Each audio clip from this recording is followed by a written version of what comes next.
Hello everybody, RebelDustyPinky here. We're going to be talking about something that I'm very surprised actually that not a lot of people know, and that is the difference between hosting and raiding on Twitch. And we're going to go over what each one actually does and how you can use each one to benefit what you're trying to do with your community after your stream, so you can get the best benefits out of it. Okay, so I have been experimenting with both raids and hosts on Twitch because I wanted to know the difference and why you would want to use either one. And I came up with a couple answers and a couple of ways to decide if you actually want to use raids or hosts. So let's start with raids, because raids technically do both. They technically create a host, but they are also a raid. Now, a raid, what happens is after your stream, you would type in /raid and then a person's name that you would want to send your community over to. After you type in enter, it will create a little thing that'll pop up above your chat that'll say, we're going to raid so-and-so. Once you hit send or the timer goes down, your entire community of viewers in your stream at that current moment will then be embedded into the other person's stream, where those viewers will then be able to communicate and talk to the streamer that you have put them in to that stream with. Now, hosting is something completely different.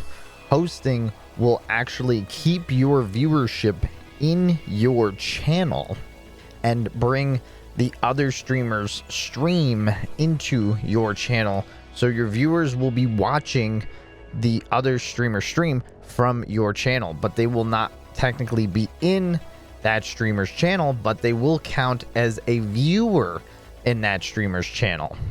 Now, in order for those viewers to communicate with that streamer, they would have to leave your channel to go to that other channel to talk to that streamer. Now, hosts and raids sound very similar, and you would think it doesn't matter which one you do, but there is actually different benefits that you can gain for your channel based on these two options. And we're going to go through them right now. We're going to start with raids, the benefits of starting a raid. Now, the biggest benefit from raids is it creates more of an impression on the streamer that you are raiding, because you are embedding all of your viewers in there. You're embedding all of your viewers in there so that it can create hype, because everybody's put in there. People can do raid things. They can say like, oh, we're here, hype. Oh, ooh, ooh, ooh, ooh, this guy brought us here. Ooh, ooh, ooh, raid, hype, who? Right, like that. So it can create more of an impression on that streamer. And also, when you raid somebody, it also creates a host on your channel. So the host is there. So anybody that visits your channel prior to raiding that person, they'll be there. They'll be in that person's channel. They'll be like, oh, okay, they're hosting this guy. But after you drop your raid into somebody else's stream, you don't technically have anybody watching on your channel from a host. So your host is only good if you have somebody new coming to your channel to watch you, because they wouldn't come to your channel to watch somebody else, because I don't know, that seems weird. Now let's talk about hosts for a little while, because like I said, raids create the host automatically when you're embedding your viewers with the raid into somebody else's stream. But I'm sure every streamer has had this, where they go to raid somebody, they drop off their viewers into a stream, and that streamer is ending their stream. So you get there within 2 minutes and they're literally just about to end their stream. So you're just like, well, all right, well, that was cool and all, but you know, the viewers just kind of anticlimactic.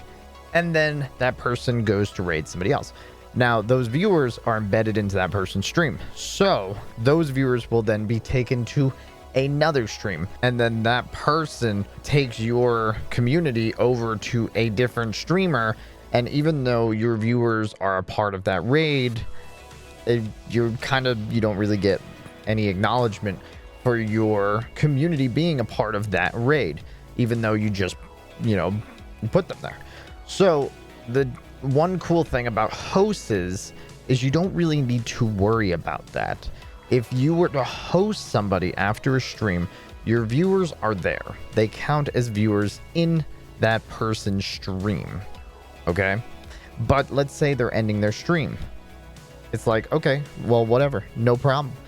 We'll just go host one of my other streamer buddies or colleagues or somebody that's part of a stream team, and you just bring them over there. And then it's not a big deal, because it's like, okay, we didn't,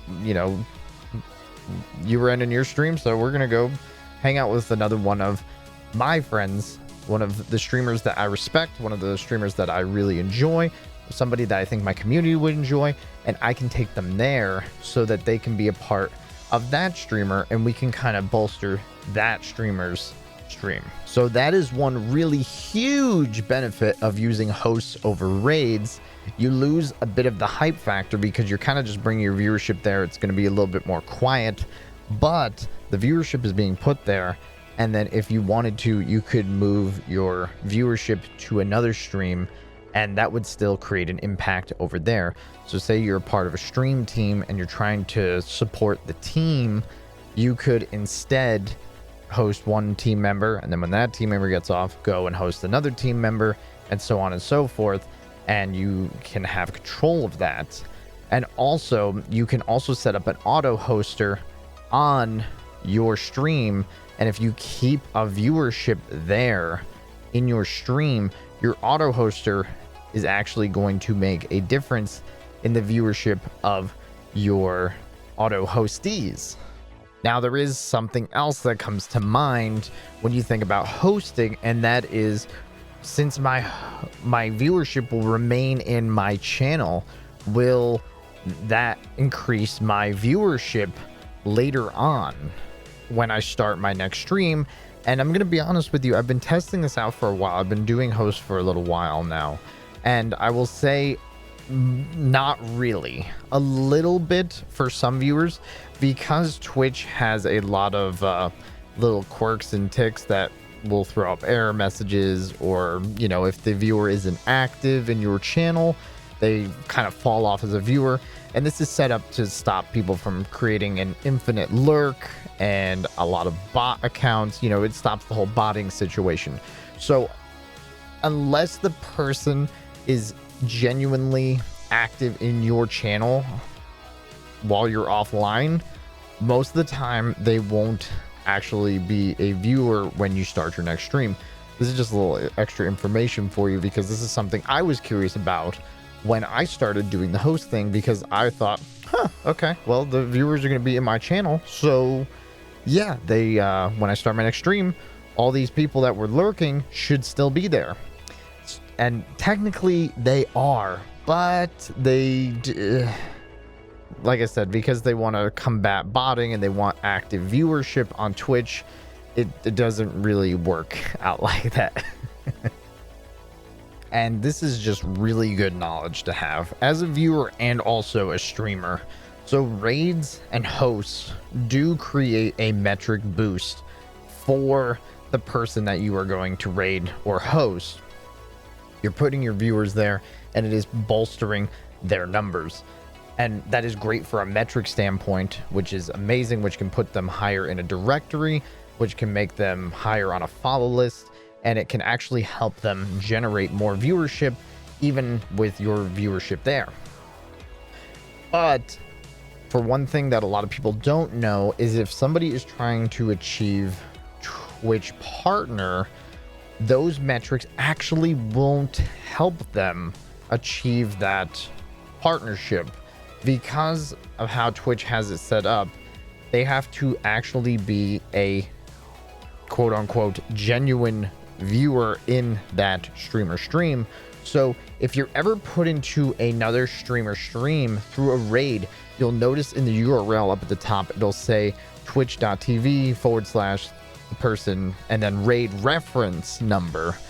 You want to actually click into that person's stream after you've been sent to another streamer stream from a raid reference, because if you're a raid reference, you actually won't help them with that metric of them trying to achieve Twitch partner. It has to be a genuine viewer. So if you're ever brought into a stream from a raid and you want to stay there, make sure you actually click into the person's channel to bring you there to an actual viewer, genuine viewer. I love learning this stuff. Knowledge is power. I've always said that. I truly believe that. And I feel like this video is actually going to be really helpful to a lot of you. Now, if there's anything that I might have missed, or you know a little tip or trick that regards to raids or hosts, feel free to leave it in the comments. I'd love to hear this, and I'd love to swap knowledge with everybody. You know, this is always cool stuff that I like covering, and I hope you enjoyed this.